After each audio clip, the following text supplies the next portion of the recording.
নমস্কার শিক্ষার্থী বন্ধু, আজকে আমরা চন্দ্রবিন্দু দিয়ে তদ্ভব শব্দ গঠন করব। তো শিক্ষার্থী বন্ধু, এই কখন এই চন্দ্রবিন্দু দিব সেটা একটু লক্ষ্য করে দেখো।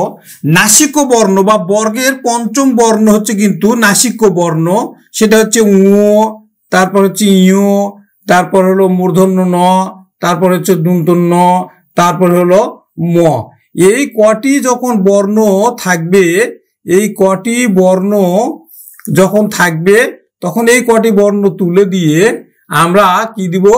চন্দ্রবিন্দু দিব। যদি চন্দ্রবিন্দু দেই তাহলে কিন্তু এই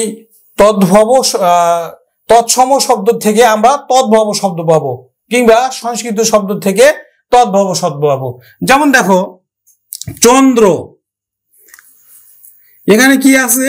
দন্তন্য আছে। দেখো দন্তন্য, তাহলে দন্তন্য তুলে দিয়ে কি দিব? আমরা চন্দ্রবিন্দু দিব, এবং সেটা পূর্ব বর্ণে দিব। তাহলে চন্দ্রবিন্দু দিয়ে দিলাম, চন্দ্র থেকে হয়ে গেল কিন্তু চাঁদ। তারপর ছন্দ, ছন্দ দন্তন্য আছে, আর চন্দ্রবিন্দু দিয়ে দিই, ছন্দ থেকে হয়ে গেল ছাদ। তারপর দন্ত,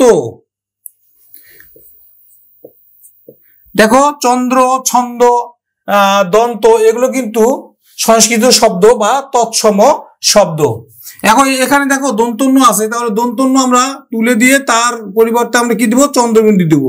দন্ত থেকে আমরা পেয়ে গেলাম কিন্তু তদ্ভব শব্দ দাঁত। কণ্টক, কণ্টক, এখানে দেখো মূর্ধন্য ন আছে, তাহলে এই মূর্ধন্য নটা তুলে দিয়ে আমরা কি দিব? চন্দ্রবিন্দু দিব।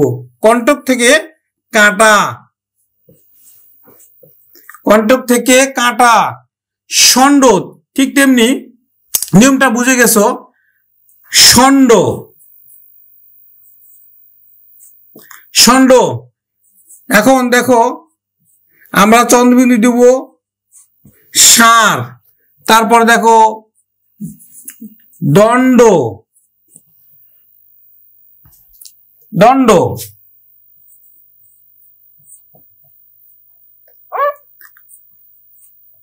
দাঁড়।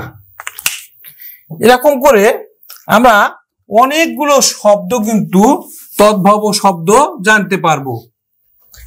পঞ্চ,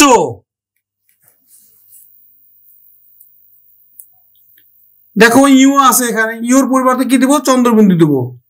পঞ্চক থেকে কিন্তু পয়ের উপর কি দিব? আবার পঞ্চক থেকে চন্দ্রবিন্দু দিয়ে পাঁচ। পঞ্চক থেকে পাঁচ। অঞ্চল,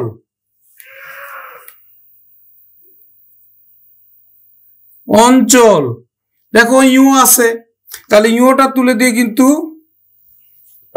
আমরা কি দিব? চন্দ্রবিন্দু দিয়ে দিব। আঁচল, অঞ্চল থেকে, অঞ্চল থেকে আঁচল। অন্ধকার, অন্ধকার, দেখো দন্তন্য আছে, দন্তন্য তুলে দিব। আধার, আধার।